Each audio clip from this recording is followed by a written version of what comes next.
7:32 en la mañana, vamos a recibir en este punto al doctor Luis Muñoz. El doctor es coordinador zonal de Zonal 9 del Ministerio de Salud Pública.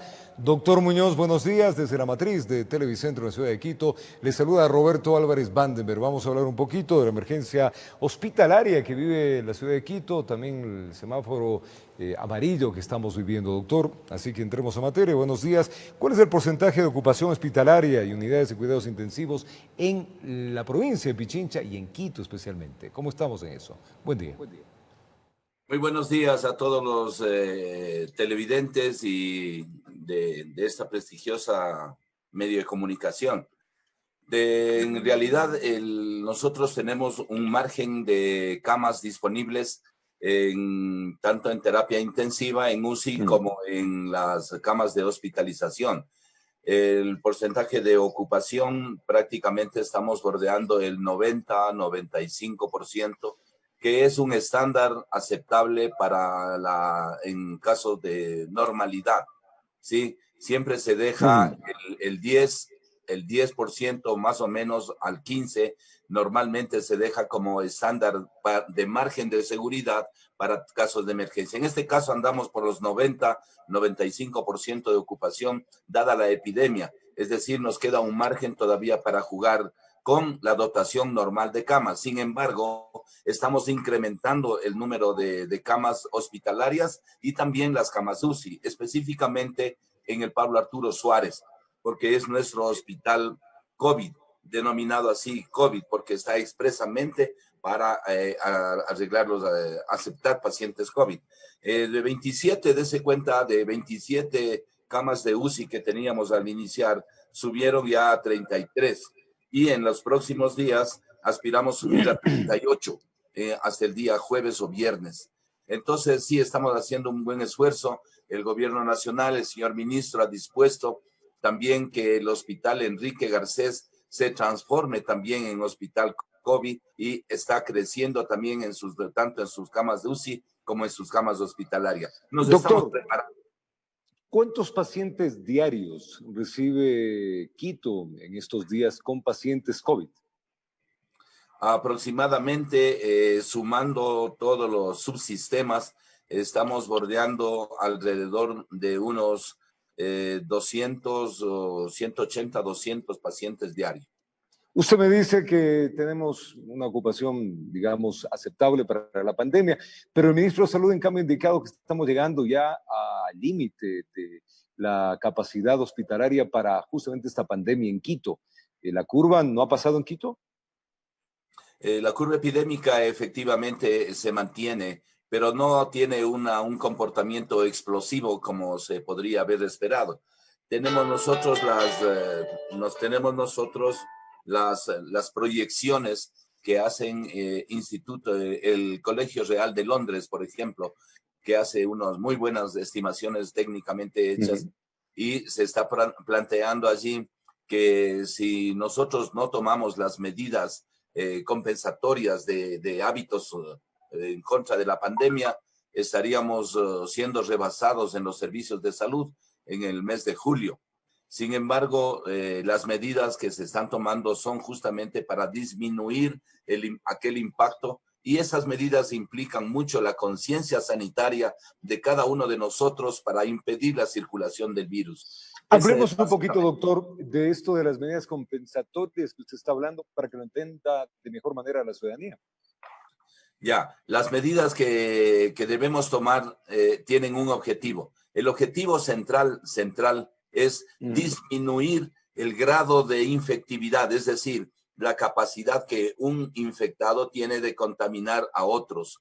Este índice, digamos, en un comienzo, cuando inició la pandemia en Guayaquil, tenía un valor de 5,7, es decir, un enfermo infectaba a 5 a 6 personas simultáneamente, ¿no?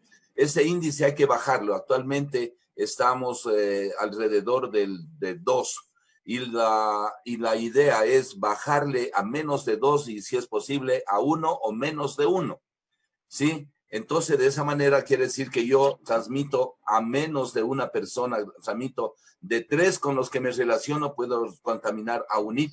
¿Y eso cómo logramos, doctor? ¿Cómo logra la ciudadanía? Eso se logra y el mensaje va para todos la ciudadanía. El mensaje es de que tenemos que crear hábitos saludables. Hábitos saludables anti-COVID, ¿qué significan? El que nosotros usemos adecuadamente la mascarilla.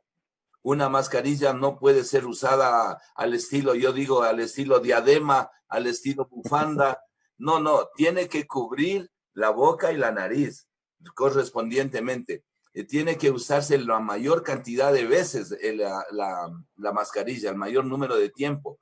Y un primer punto. Segundo punto, el aseo permanente de las manos, el aseo permanente con la técnica de adelante, atrás, a los lados, el pulgar, etcétera.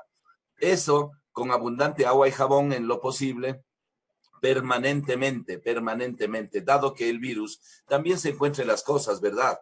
No solamente la transmisión de persona a persona la cubrimos con la mascarilla, cuando topamos las cosas con las manos. Y para prevenir cualquiera de las modalidades, guardar un distanciamiento social adecuado. Cuando normalmente hablamos y sin mascarilla, puede las gotitas de la saliva salir con una fuerza que van hasta 1 metro de distancia, pero con 1,50 m a 2 metros de distancia es absolutamente seguro. Entonces, esa es la distancia correcta. Hay que tener eso, ¿no? Como hábito permanente, saludable, para poder evitar la circulación del virus y la recirculación del virus. Esto es fundamental. Cortamos la circulación del virus, cortamos la epidemia. ¿Cómo entender entonces, y la doctor? otra medida, perdón, y la Escucho. otra medida que usted me solicitaba la pregunta, la otra medida es la vigilancia comunitaria, que es lo que estamos impulsando desde la zona A 9, eso iba. de que nosotros no podemos, como servicios de salud, tener absolutamente la cantidad de personas que se necesitan para hacer el seguimiento a cada una de las familias y los hogares quiteños. Lo que nosotros pedimos es que todos los ciudadanos se autovigilen en sus síntomas y si tienen algún síntoma, comuniquen inmediatamente, se transformen en vigilantes comunitarios de él, su familia y los vecinos. Los vecinos hagan un chat, hay que armar un chat, ¿no? Un chat. Y usted como vigilante le comunican a usted todos, hoy amanecimos bien, no tenemos síntomas, mi abuelito salió bien, o al revés. No, mi hija amaneció con una fiebre un poco extraña, mi abuelito está con una tos extraña. Entonces avisa inmediatamente, va al centro de salud, se dirige allá con una brigada y ese momento le frena al virus. Si se tratara del virus, le toman las medidas adecuadas, aplican los protocolos establecidos por el Ministerio de Salud para esto y listo. Y frenamos al virus, hacemos una cuarentena. Puede ser ya familiar en estos casos, ya no solo individual. Y si fueran muchos los casos en los barrios de Quito, hay que hacer cercos barriales, ¿sí? Búsqueda activa y cuarentenas barriales. Hacia allá estamos apuntándole nuestra estrategia de prevención. Dos cosas rápidas, doctor. Uno, usted habló de cercos barriales. Se tiene ya el mapeo general de la ciudad de Quito. ¿Cuáles son los sectores de Quito que deberían comenzar a tener estos cercos barriales como conciencia para evitar la transmisión que se está dando? En Quito tenemos algunas zonas que le denominamos zonas calientes, que es donde más número de casos han habido. Entonces, en el norte tenemos Cotocollao, Calderón, ¿sí? Y Carapungo. En el centro tenemos la Belisario Quevedo y el centro histórico. Y en el sur tenemos Guamaní y Chillogallo. Esos son los 5 grandes sectores en donde se acumula el mayor número de casos. Pero hacer un cerco parroquial como parroquia urbana es demasiado extenso, muy grande. Dentro de eso, estamos en este momento identificando más finamente los barrios en los cuales están ocurriendo el mayor número de casos de hospitalización para poder intervenir ahí. Y de hecho ya lo estamos haciendo. Ya la vigilancia comunitaria está implementándose en los 9 distritos de Quito. Además, le cuento una última novedad, que estamos articulando los hospitales con el primer nivel de atención. Vale decir, cuando un hospital ingresa a un paciente COVID, positivo COVID comprobado, ese el epidemiólogo hospitalario, ¿no?, del hospital nos notifica inmediatamente, ¿no? Este paciente ingresó con COVID y vive en tal parte. Entonces nosotros enchufamos, ¿no?, por decir así, con el centro de salud que corresponde y se hace el seguimiento a ese barrio donde vive ese señor. Es una Doctor, vinculación. en esto mismo que usted está hablando, que es el seguimiento a los diferentes pacientes, ¿usted no cree que la población le ha tomado muy alegremente el semáforo amarillo? O sea, se ha distensionado. Hemos visto rebrotes en Loja, hemos visto rebrotes en El Oro, pero con un porcentaje bastante alto. Bueno, yo pienso que es importante que la sociedad se abra, ¿no? Es indudable que es necesario porque la economía y la alimentación que se requiere y la actividad productiva, etcétera, Sin duda. no, es un gravísimo dilema, ¿no? Es decir, o sufro porque tengo el COVID o sufro porque no tengo ingresos. Es muy difícil hacer esto, ¿no?, la distinción, pero sin embargo, al abrirse amarillo es parcial, tiene limitaciones y debemos respetarla. Yo creo que si nosotros respetamos adecuadamente, el semáforo amarillo puede funcionar para la economía y también para la epidemia. Mucha disciplina ciudadana, doctor, se debe tener en torno al COVID-19 y eso hemos visto que en muchas ciudades, incluido Quito, en algunos sectores ha fallado. En el tema no ha fallado por parte de la información, por parte de la disciplina ciudadana, que hay que seguir incrementando con varias campañas. ¿Cómo estamos con el tema, doctor? Usted debe tener datos de los fallecidos en Pichincha y en la ciudad de Quito. ¿Estamos dentro de lo normal? Hay un incremento general respecto a los fallecidos. En el COE se analizó esto. Hay un incremento un poco más allá de lo común. Sin embargo, repito, no es explosivo, no es explosivo. ¿De cuánto estamos hablando, doctor?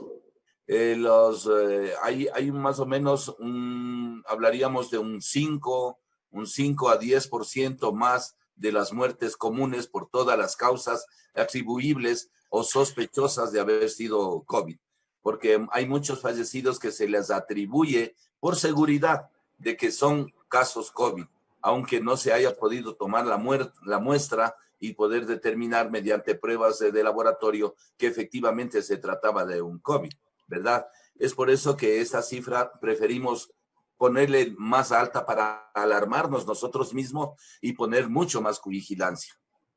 Los sistemas de salud en la ciudad de Quito han registrado estos días que la ciudadanía o el ciudadano que llega a la atención médica ya llega grave.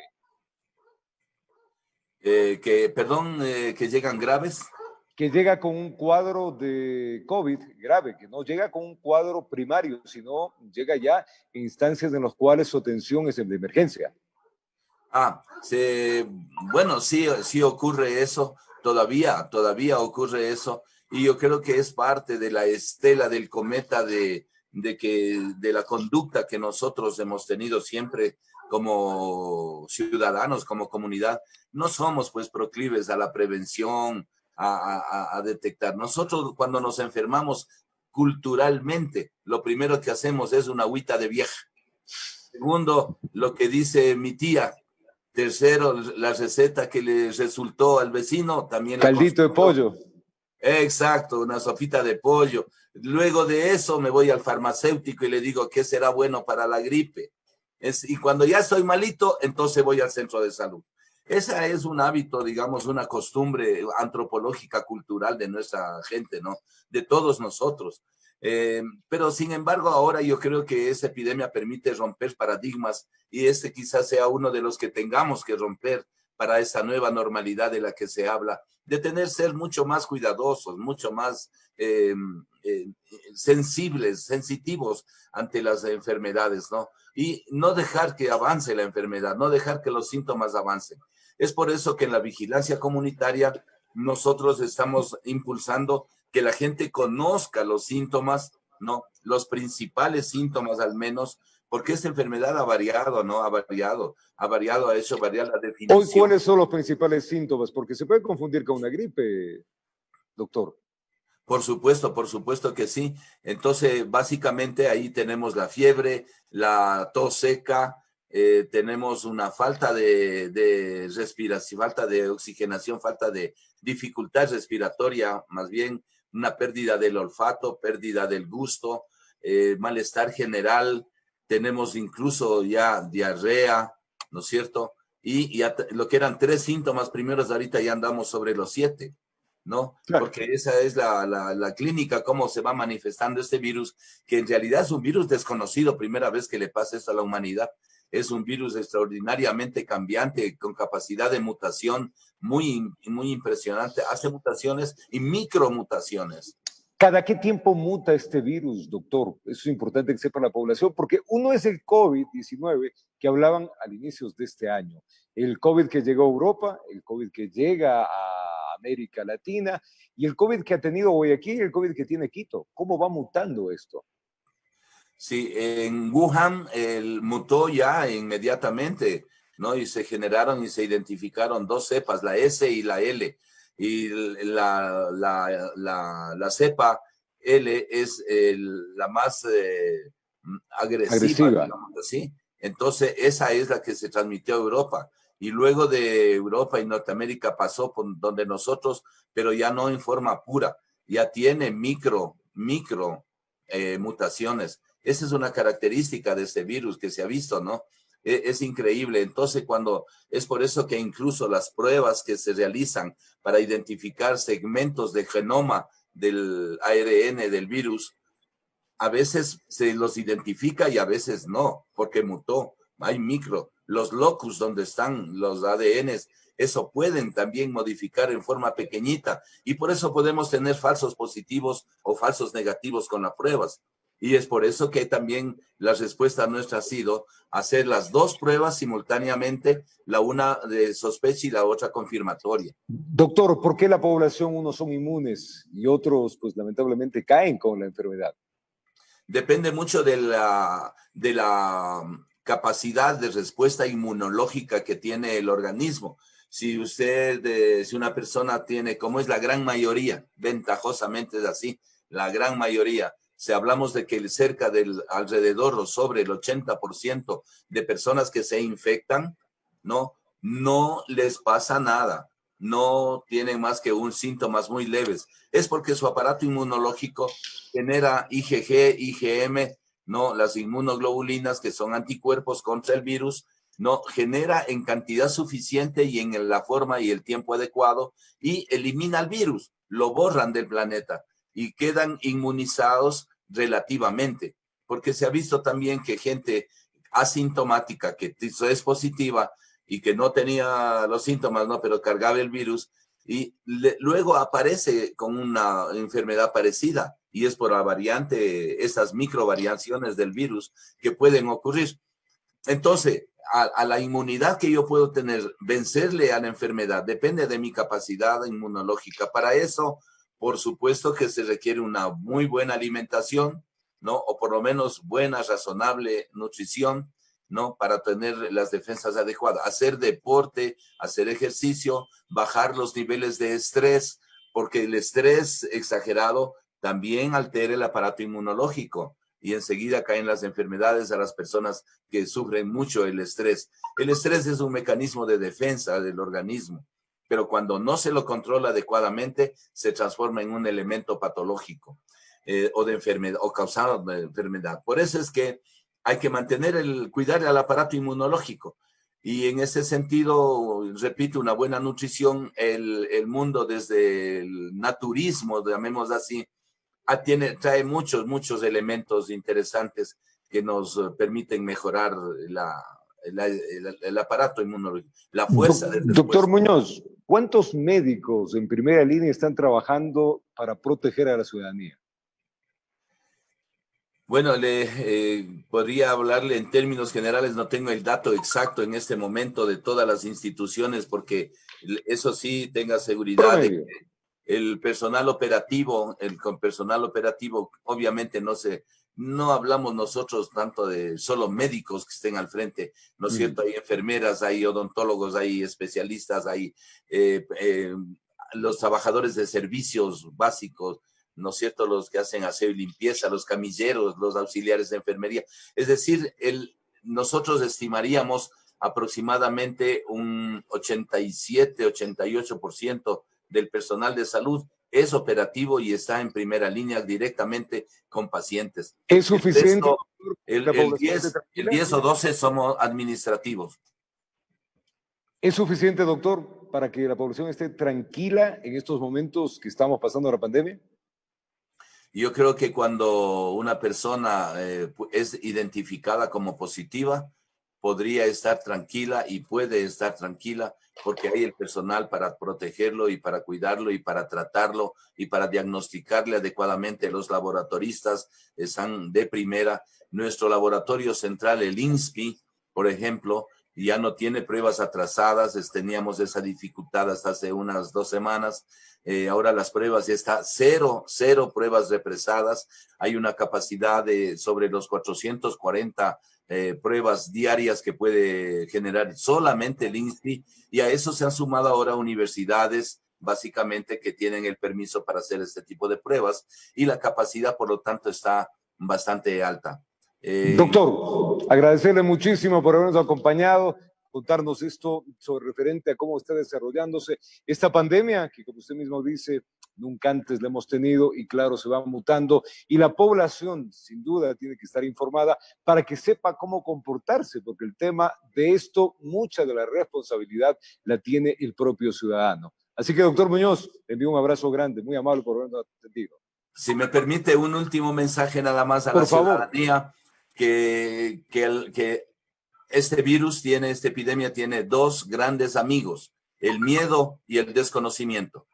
Y yo creo y les digo a la ciudadanía, aprendamos del virus, conozcamos su conducta, su comportamiento y perdamos del miedo. Hay que tenerles respeto, pero no miedo, porque no podemos terminar dentro de la casa arrinconados con miedo. Correcto. Y ahí terminar. Tenemos que hacer una actitud proactiva y generar esta nueva realidad que se llama una sociedad solidaria, fraterna, preocuparnos del vecino, ayudar a los vecinos. Comuniquémonos más, compañeros, hagamos este chat para poder estar alertados y avisar al centro de salud. Nada más. Ser más cooperantes, doctor. Doctor Muñoz, muy amable. Buen día para usted. Es tiempo de una pausa acá, nosotros ya venimos con más.